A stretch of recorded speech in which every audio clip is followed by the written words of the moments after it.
क्या साली मनुष्यत है।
सॉरी बाबूजी, वो तलवार साहब है ना, वो कल रात को ऑफ हो गए तो उनका सब बंदोबस्त करने में मैं लेट हो गई।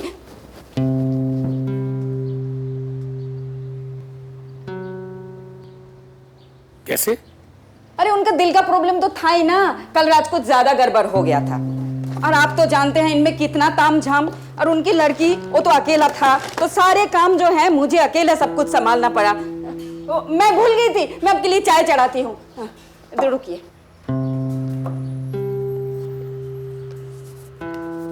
बाबूजी, वो दीदी ना आपके लिए लेटर भेजी है, ये मैं यहाँ रखती हूँ।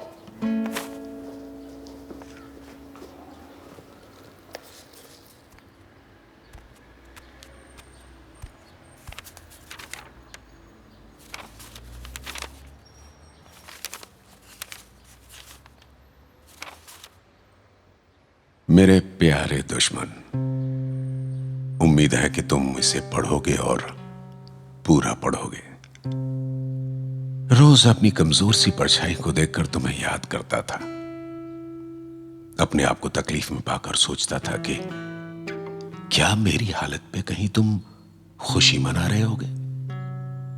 दुश्मनी और नफरत कितनी अनोखी चीज है ना। मैं भले ही अपनी दवाई खाना भूल जाऊं तो मैं जरूर याद रखता हूं। मेरी बेटी कहती है कि मैं तुमसे ऑब्सेस्ड हूं। आज लगता है कि शायद वो सही है। क्या तुम्हें आज भी याद है हमारी दुश्मनी कब और क्यों शुरू हुई थी?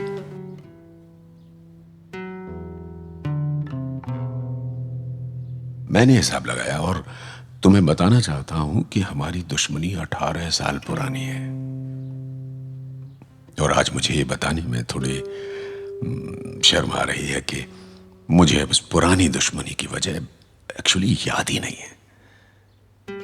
शायद पार्किंग को लेकर या शायद किसी सोसाइटी मीटिंग के मुद्दे पर हमारी दुश्मनी हुई थी। इतना याद है कि तुम्हारी किसी बात से नाराज होकर बस मैं भी निकल पड़ा। ये याद है कि तुमने मेरा नाम तलवारबाज रख लिया था। सच बताऊं तो इतने साल बाद अकेले में मुझे ये काफी गुदगुदाता है, लेकिन उस वक्त ये मुझे काफी चुभा था। और तब से लेकर आज तक हमारी दुश्मनी का सिलसिला जारी है। बिना सोचे समझे बस नफरत में जलते रहे हम दोनों। इन 18 सालों में कभी भी हमने आपस में साधारण बात तक नहीं की, लेकिन बिना कोई बात किए हुए भी मैं तुम्हारी सारी खबर रखता था। और मुझे यकीन है कि तुम भी मेरी जासूसी में लगे रहते होगे। इन्हीं बातों को सोचते सोचते एक नया ख्याल आया। अगर हमारी दुश्मनी इतनी पक्की है तो क्या हमारी दोस्ती अटूट होती? तुम्हारी आदतें, तुम्हारा उठना बैठना, तुम्हारा हालचाल, सभी चीजों से वाकिफ था मैं। रोज तुम्हारे सैर पे निकलने से पहले मैं जानबूझकर खिड़की से पानी फेंकता। फिर एक दिन तुम बीमार हो गए और बिना पानी के मेरे सारे पौधे मर गए। लेकिन अफसोस मेरी आंखें फिर भी नहीं खुली। वैसे मैं आज भी माफी नहीं मांगूंगा, क्योंकि मैं जानता हूं कि तुम भी अक्सर मेरा अखबार चुरा ले जाते थे।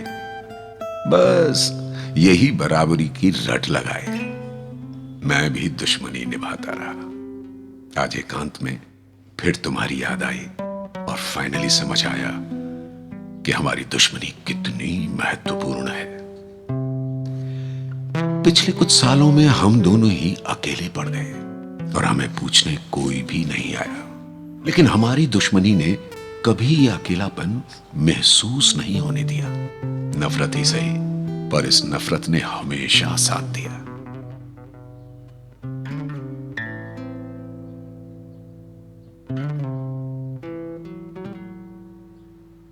तुम्हारी देखा देखी और तुमसे आगे बढ़ने की जरूरत ने मुझे तंदुरुस्त रखा।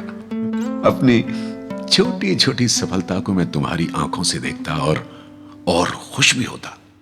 आज सोचता हूं कि अगर तुम्हारे जैसा दुश्मन न मिला होता तो शायद ही मैं अपनी जिंदगी में इतना कुछ कर पाता। लेकिन अब शरीर के साथ साथ हमारी दुश्मनी भी थक गई है। गड़े मुर्दे उखाड़ने की बजाय मैंने सोचा कि एक बार तुम्हें धन्यवाद कह जाऊं। थैंक यू मेरे प्यारे दुश्मन। थैंक यू कि तुमने मुझे अपनी दुश्मनी के लायक समझा। हमारा ये अनोखा रिश्ता वाकई बेशकीमती है, अमूल्य है। उम्र के साथ बुजुर्ग होने के बजाय हम दोनों ही अड़ियल बन गए और अब शायद माफी मांगने का कोई मतलब नहीं है, लेकिन हो सके तो मुझे माफ जरूर कर देना। और हाँ, अगर मेरे पहले माफी मांगने से मेरा बड़प्पन दिखाई देता है तो अफसोस भाई, बाजी तो मैं ही मार गया। हाँ? मैं आखिरी बार जीत गया। उम्मीद करता हूं कि मेरे बिना तुम्हारी जिंदगी अब आराम से चलेगी। क्या पता, शायद तुम खुश भी हो पाओ। अलविदा सप्रेम, तुम्हारा दुश्मन या शायद गहरा दोस्त तलवार बाज।